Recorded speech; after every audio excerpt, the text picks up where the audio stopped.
La surface de la planète présentait des structures cristallines bioluminescentes ressemblant à quelque chose, avec des teintes de bleu, de violet et d'or qui changeaient, pulsant tel un battement de cœur. Ethan ressentit une tension dans son ventre, comme si quelqu'un ou quelque chose avait entendu l'appel du clocher et était maintenant arrivé. L'air autour du vaisseau scintillait en se déformant d'une manière qui fit retenir le souffle à Ethan, puis une silhouette s'avança, humanoïde, grande, dont le corps était enveloppé dans un matériau fluide qui semblait tissé à partir de la lumière des étoiles, ses mouvements d'une fluidité impossible. La peau de l'être était translucide, brillant d'une douce lueur intérieure, comme si elle était faite du même matériau bioluminescent que le spire lui-même. Il s'arrêta à quelques pas d'eux, puis il parla, non pas avec des mots, non pas avec des sons, mais avec une pensée pure, une vague de sens qui pressait l'esprit d'Ethan, ni forcément ni envahissante, une introduction, un message, vous êtes ceux qui ont répondu. La voix n'était ni masculine ni féminine, elle était simplement une présence, vaste et ancienne, remplie de quelque chose qu'Ethan ne pouvait décrire que comme une reconnaissance, à côté de lui. Lyra prit une grande inspiration, sa main se resserrant autour de Nova qui demeurait silencieuse, ses grands yeux bleus reflétant la lueur de l'entité devant elle. Puis, Nova tendit la main, non physiquement, mais mentalement. Ethan ressentit comme un lien s'étendant entre sa fille et l'entité devant eux. L'être inclina légèrement la tête en considérant Nova avec ce qui aurait pu être de la curiosité ou peut-être de la révérence, puis l'être tourna son regard vers Lyra, vers son ventre. Le souffle de Lyra se coupa, sa main libre se déplaça instinctivement vers son abdomen où, il y a seulement quelques heures, il n'y avait rien. Un signe de changement se manifesta, mais à présent, une lueur à peine perceptible émanait de sous sa peau. L'esprit d'Ethan vacilla, il regarda Lyra avec compréhension. Dans un silence éloquent, les cristaux avaient opéré une transformation en elle, la rendant déjà enceinte à nouveau, l'enfant grandissant en elle n'était pas seulement le leur, mais quelque chose de plus. L'être leva ses mains. Les paumes tournées vers l'extérieur, sa peau bioluminescente flamboyant en réponse à l'éclat de la flèche, Ethan vit non pas en mots, non pas en paroles, mais en images coulant à travers son esprit comme une cascade de souvenirs oubliés. Il vit d'autres mondes depuis longtemps perdus et silencieux, il vit des civilisations qui avaient atteint trop tôt, qui avaient essayé de contrôler ce qu'elles ne pouvaient pas comprendre. Il vit le réseau de cristaux s'étendant bien au-delà de cette planète dans le vide profond de l'espace, un ancien système de mantes planétaires attendant chacune une voie pour rejoindre le cœur. Et maintenant, ici, ce monde avait été le premier à tendre la main à travers le Yann, il avait chanté à nouveau mais le chant était inachevé. L'être abaissa ses mains et Ethan sentit la vision s'estomper, il cligna des yeux, chancelant légèrement, le poids de ce qu'il venait de voir écrasant par son énormité. Lyra le rassura d'une voix calme mais ferme, ils ont besoin de nous. Ethan avala en expirant avec tremblement, non seulement il regarda Nova et la forme lumineuse de Lyra, mais il comprit que ce n'était pas la fin de leur voyage, mais seulement le commencement. L'entité recula comme si elle attendait une décision, tandis que le pic émettait une douce impulsion encourageante, les incitant à avancer. Ethan se tourna vers Lyra et lui demanda si elle était prête. Lyra sourit doucement et répondit que jamais il n'était censé être seul. Nova, toujours observatrice avec une connaissance ancienne, prit enfin la parole d'une voix claire et assurée, demandant à l'être de leur montrer le chemin. L'être inclina la tête et le vaisseau ouvrit un passage vers l'inconnu, un monde de possibilités infinies. Ethan franchit le seuil, suivant sa famille. Au cœur de quelque chose de plus grand, il se demandait inévitablement combien de la chanson de l'univers restait encore à chanter.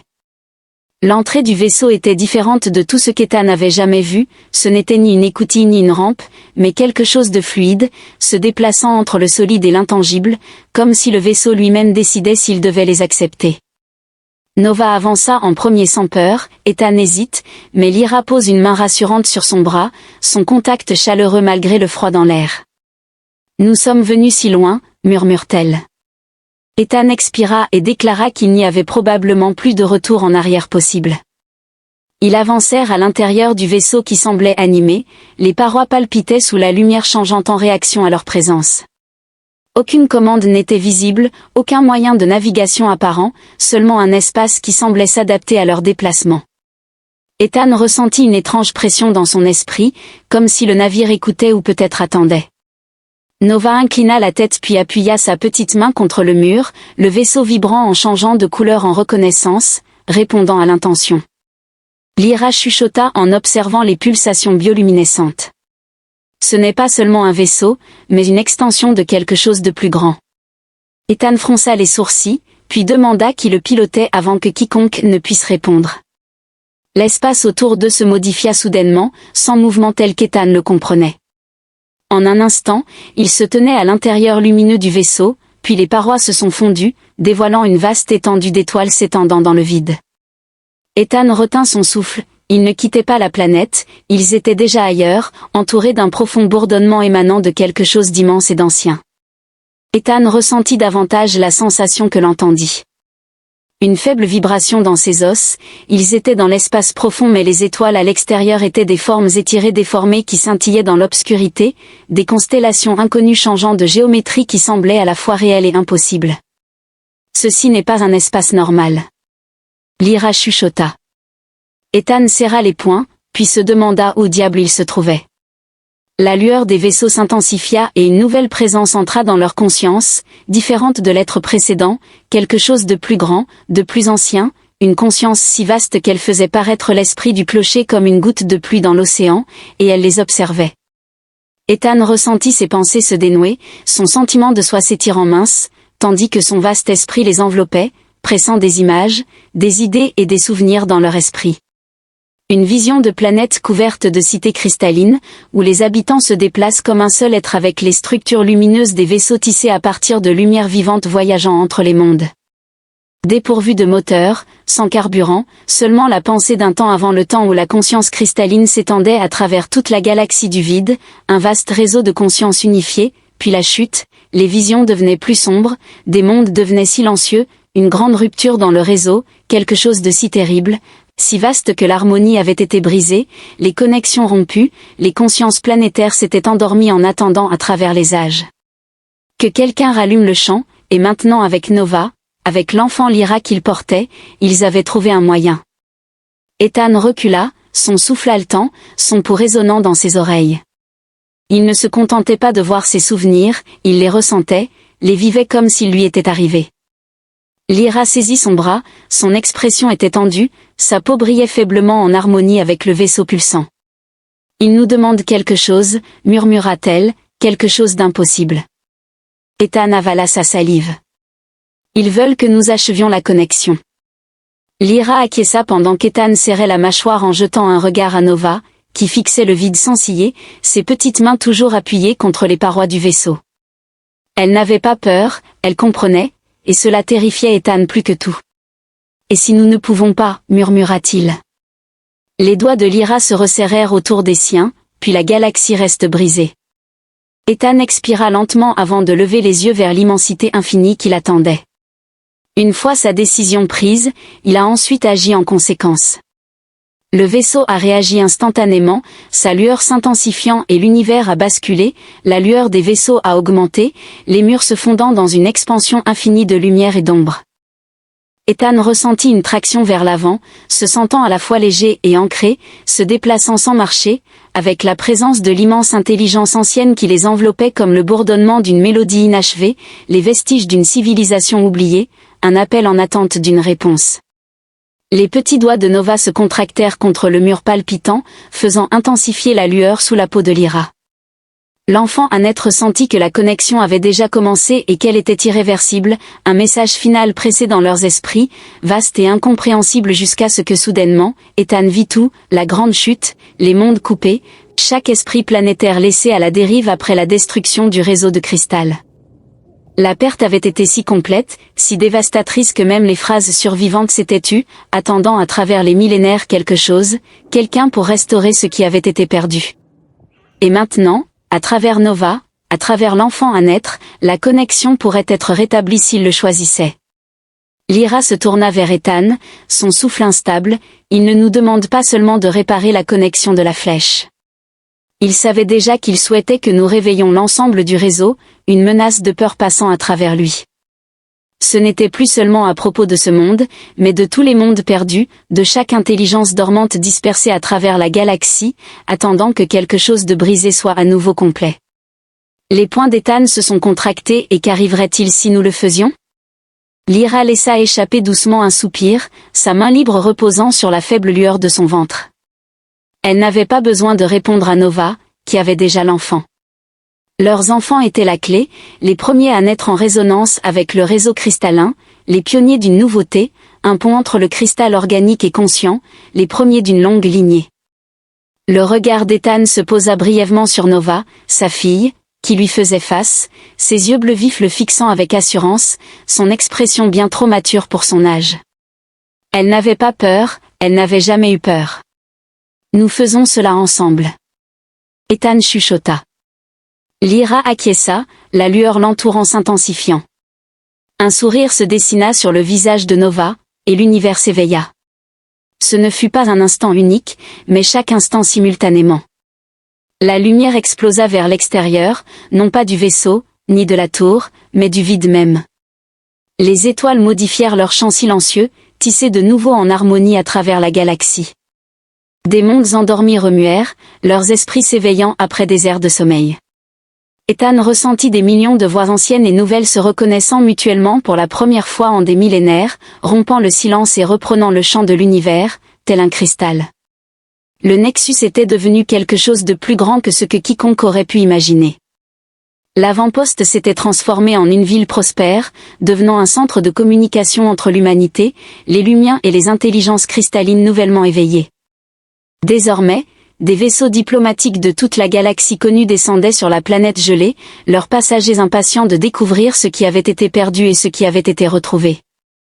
Ethan se tenait sur la plateforme d'observation, fixant la forme imposante du pic polaire au loin. Il ne vacillait plus avec incertitude, mais brillait de manière stable et éclatante. Lyra s'approcha de lui par derrière, en entourant ses bras autour de sa taille, et en pensant au passé, elle demanda. Ethan esquissa un sourire tout en posant une main sur la sienne, puis murmura « non » en réfléchissant à l'avenir. À proximité, Nova ria en brillant faiblement alors qu'elle jouait parmi les formations bioluminescentes avec d'autres enfants de résonance, les premiers d'une nouvelle génération qui comprenait instinctivement le chant des flèches. Dans les bras de Lyra, leur nouveau-né, Arxus, remuait dans son sommeil, sa faible lueur cristalline dans sa peau pulsant en harmonie avec le réseau qui s'étendait désormais à travers les étoiles. L'univers avait changé et ils avaient changé avec lui. Lyra déposa un baiser sur la tempe d'Ethan, sa voix chaleureuse murmurant que les plus grands voyages commencent par les plus petits actes de gentillesse. Ethan sourit en se remémorant ce premier instant où il avait donné à une femme affamée un seul morceau de nourriture, un seul choix, et pourtant cela avait conduit à ceci, une galaxie reconnectée, un avenir renaissant, le chant de l'univers avait été restauré et cela ne faisait que commencer. Vous êtes fantastique. Jared a soupiré en essayant doucement de m'incinérer. Yari ne répondit pas, mais elle attrapa soudain le bras de Jared et le tira sur le côté dans un étroit tunnel de maintenance. Une fois à l'intérieur, elle appuya sur un panneau sur le mur et l'écoutille se referma derrière eux. Jared s'effondra contre la cloison en inspirant profondément, pour quelqu'un qui ne voulait vraiment pas ce travail, je semble être souvent pris pour cible. Yari s'accroupit à côté de lui, parfaitement calme, en lui disant qu'il était précieux. Jared exprima son mécontentement en déclarant « Eh bien, je préférerais vraiment être valorisé d'une manière non ciblée. » Après l'avoir observé un instant, elle déclara que ce n'était pas une option. Jared poussa un nouveau soupir, s'effondrant dramatiquement contre le mur. Bien sûr que non, pourquoi le serait-il? Ce serait trop facile. De l'extérieur du tunnel, le son étouffé de bottes sur le métal résonnait à travers les couloirs. Leurs poursuivants étaient à leur recherche. Jared expira et se demanda qui étaient ces individus, et surtout pourquoi voulaient-ils faire de lui un kebab humain. L'expression de Jar s'assombrit lorsqu'ils servent. Le souverain Jared fronça les sourcils en déclarant « Ce nom ne signifie absolument rien pour moi. » Yari acquiesced, I anticipating that the sovereign is the one aiming to acquire the lost fleet for himself, apprehensive of the consequences should the harbinger accomplish his mission. Jared massageait his temple, acknowledging, so he desired the fleet for himself, and I am, what? A walking security measure? More than that, Yari murmure, you are the sole individual capable of activating it. Jared opened his mouth, closed it, then opened it once more. Il est impératif que vous expliquiez clairement les raisons, car je vous assure que si vous mentionnez une fois de plus que c'est votre destin, Yari. Après l'avoir considéré un moment, elle esquissa un léger sourire, ce qui le surprit. Les étoiles t'ont choisi, déclara-t-elle. Jared poussa un soupir exaspéré avant de pouvoir continuer ses plaintes. L'expression de Jar redevint sérieuse alors qu'elle inclinait légèrement la tête en écoutant les pas à l'extérieur s'éloigner. Elle se leva avec fluidité et déclara « Nous devons partir ». Jared n'a pas principalement argumenté car il ne disposait pas de meilleures idées alors qu'ils avançaient plus profondément dans les tunnels de maintenance. Jared s'efforça de se concentrer sur quelque chose, n'importe quoi, qui pourrait donner un sens à toute cette situation. « D'accord, dit-il après un moment, prenons juste un instant pour imaginer que je crois à toutes ces absurdités sur le Harbinger. » Jar le regarda. « Tu es le messager, ouais, j'ai compris. Mais pourquoi ? Que fait exactement la flotte perdue ? Plus important encore, comment diable suis-je censé la réveiller ? » Yari hésitait, ce qui en soi n'était pas réconfortant. La flotte a été créée il y a longtemps, a-t-elle finalement dit, en tant que force puissante destinée à protéger et à rétablir l'équilibre dans la galaxie, mais elle était cachée, scellée, en attente de celui qui portait la marque. Jared fronça les sourcils et me laissa deviner que c'était le cas. Je hochai la tête et Jared expira profondément. Que advient-il si je ne le réveille pas ? Elle ne répondit pas immédiatement, puis elle dit doucement. Le début de la guerre, déclara Jared en fermant les yeux. Bien sûr que oui, répondit-il en silence pendant un moment, naviguant dans le dédale de tunnels jusqu'à émerger enfin dans une baie d'amarrage faiblement éclairée. Jared prit une profonde inspiration. Alors, quel est le plan ? Demanda-t-il. Yari se tourna vers lui. Nous quittons la station, déclara-t-il. L'estomac de Jared se noua. Attends, quoi ? Tu ne peux pas rester ici, ce n'est plus sûr. Jared se frotta le visage. Attends, tu veux dire que je dois quitter mon travail, mon appartement, toute ma vie à cause d'une ancienne prophétie ? Yari croisa son regard. Jared laissa échapper un long soupir épuisé. Il aurait vraiment fallu que je prévienne de mon absence aujourd'hui, Yari a haussé un sourcil. Est-ce que cela aurait changé quelque chose ? Jared soupira probablement, à contre-séhur, il la suivit vers le navire en attente, conscient que sa vie ne serait plus jamais normale. Jared ne s'attendait jamais à se retrouver devant un panneau de contrôle plus ancien que la civilisation humaine, sur le point de faire quelque chose qui pourrait soit sauver la galaxie, soit déclencher accidentellement une sorte de protocole de fin du monde ancien, avec des chances honnêtement égales de 50-50e. La chambre était immense, s'étendant comme l'intérieur d'une lune creusée, avec d'imposants piliers de métal et de cristal qui pulsaient faiblement de la lumière. D'étranges symboles flottants scintillaient dans l'air, se déplaçant comme s'ils étaient vivants, le commandement de la flotte perdue du PR. La corporation avait été enfouie sous les sables de Khazara 7 pendant des millénaires, cachée jusqu'à ce que le prétendu Harbinger arrive pour la réveiller, et malheureusement, c'était lui. Jared expira profondément, offrant une dernière opportunité de se rétracter ou de formuler des objections. Yari, se tenant à côté de lui, leva simplement un sourcil. Jared soupira. Derrière eux, le son d'explosions lointaines résonnait à travers les couloirs souterrains.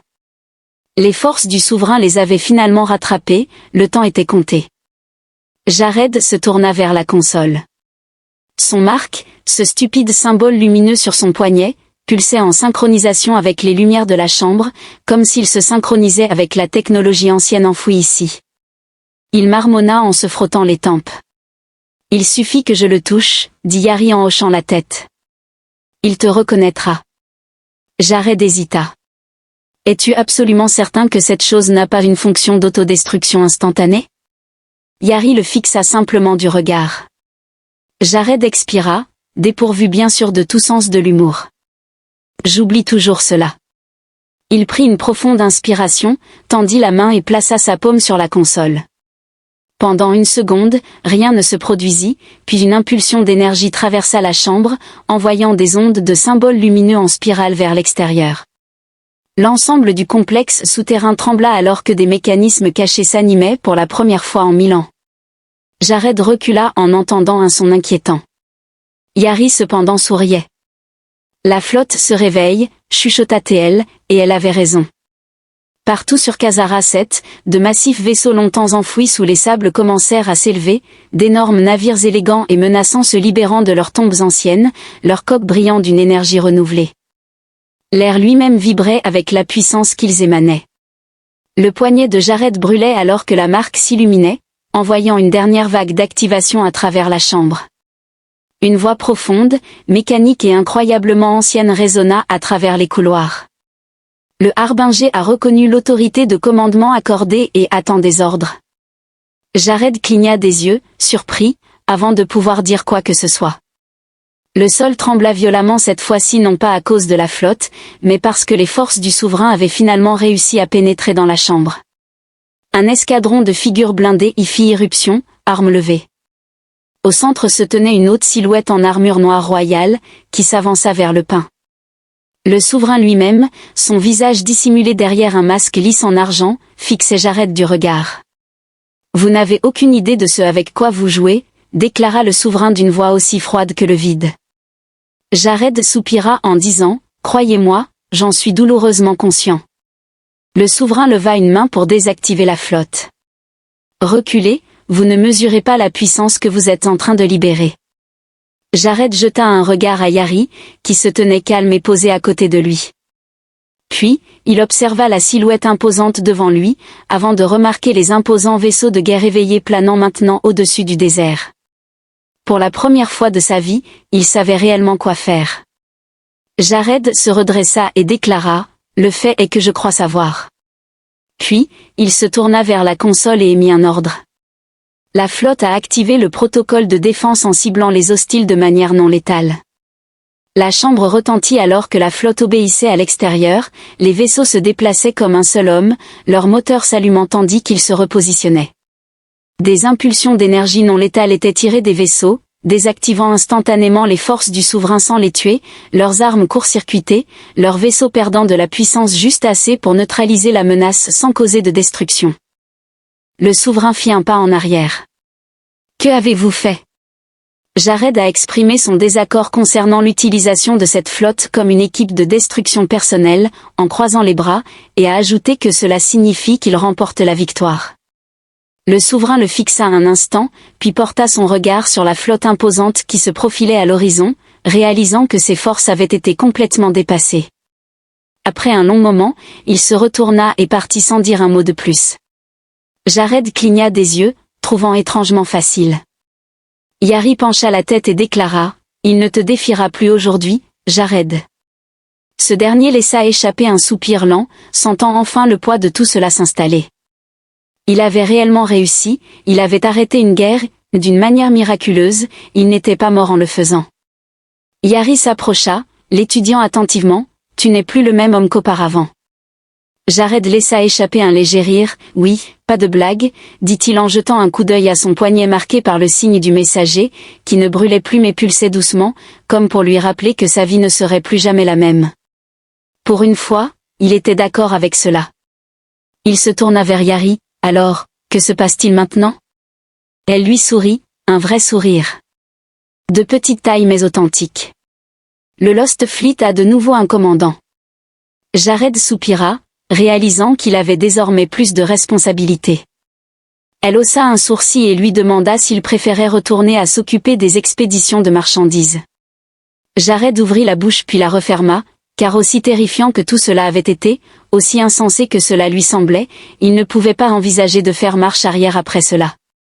Il acquiesça en disant « Eh bien, quand on le dit comme ça. » Puis il ajouta « La flotte attend vos ordres. » Jared se tourna vers la console lumineuse de la flotte désormais sous son contrôle, et, pour la première fois, il ne se sentit pas comme un homme complètement dépassé. Pour la première fois, il se sentit tel le messager, arborant un sourire satisfait. Observons maintenant où cela nous mène, et c'est ainsi que la flotte perdue s'élança de nouveau dans les étoiles.